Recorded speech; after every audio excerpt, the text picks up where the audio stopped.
Samuel arrived at Foundation sometime in 2103. Elsie Taylor notes he is one of the settlement's newer citizens. He claims that he is from a vault similar to that of the Vault 76 dwellers, noting its location is far away and well hidden, insisting that those inquiring would not have heard of it, and that he does not even know how to get back to it. Samuel mentions that he misses living there, but is likewise glad to be free of tests subjected upon him. However, the apparel that he wears is from Vault-Tec University. Samuel is lighthearted and enjoys playing Nuka Tapper, although expresses his frustration at losing his saved games. He is also an avid lyricist, though some residents try to avoid being an audience to it.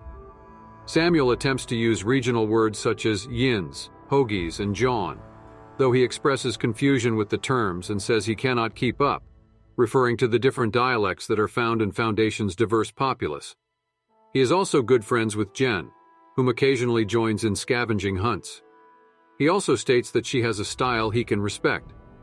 At Foundation, while Ward is still trying to figure out what he's best at, Samuel mostly works on whatever is needed. At the moment, though, he is fairly occupied with repairs and scavenging. After the Vault 79 heist, Ward assigns him as Foundation's gold bullion trader. Jen was born after the Great War.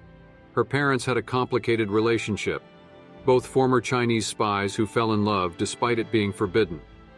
Despite her heritage, she has lived in America for her entire life, mostly in the capital wasteland. About 11 years ago, when she was a teenager, her mother Mocho mysteriously disappeared, leaving her and her father alone. Assuming she was dead, the two moved on. However, a year later during winter, her father thought he might have a chance to reunite with Mocho after hearing a radio signal. But it turned out to be a raider trap, and he was killed. Jen buried him in his stealth suit because she was unable to remove it. Jen also began to forget her mother's face and what she looked like. In 2103, Jen arrived at Appalachia from the capital wasteland. She soon met up with Page and his group of settlers somewhere north of Spruce Knob. Since then, she has fallen in with the residents at Foundation, working mostly as a scout for the settlement. She is also pulling her weight as a talented electrical engineer, familiar with all sorts of high-end, especially Chinese technology, but does not give that away for fear of how Great War survivors might react.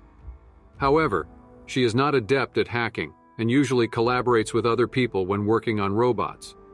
She and the Foundation settlers were planning to pick apart one of the air purifiers in the ash heap in order to make them work again. Jen is good friends with Samuel, who occasionally joins her on scavenging hunts. Since Penelope Hornwright's arrival, Jen and the doctor have become friends and colleagues. Jen states Penny is very smart and will teach her loads of fun things involving tech. The two have also been working on the Liberator that the Vault Dwellers brought them. Jen is hoping to turn it into a soothing personal assistant and has named it Rico. Jen has also befriended the dog Private Lucky, with whom she occasionally cuddles. She gets along with Thompson.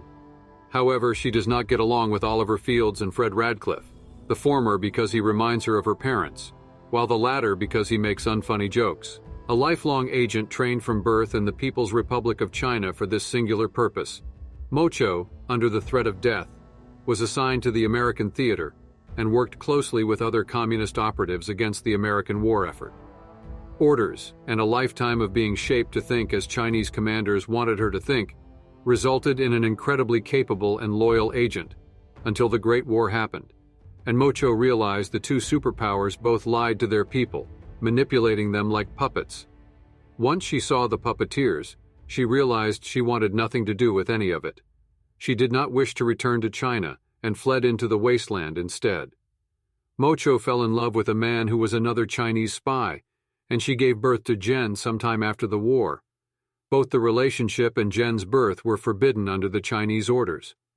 Jen's parents taught her Chinese, how to scavenge in the wasteland to survive, and they did not indoctrinate her into communist thought. The family lived together in the capital wasteland. Mochu assumed that all governments had fallen, including China. However, she was wrong. Another pre-war asset, loyal to the communist cause beyond nuclear fire, tracked her down using trackers embedded in her gear and presented an ultimatum: follow orders or have her and her family be killed. Sometime around 2092, she abandoned her family, disappearing overnight, to avoid dragging them into the invisible war. Jen and her father moved on, assuming Mocho had died, and Jen began to forget her mother's face,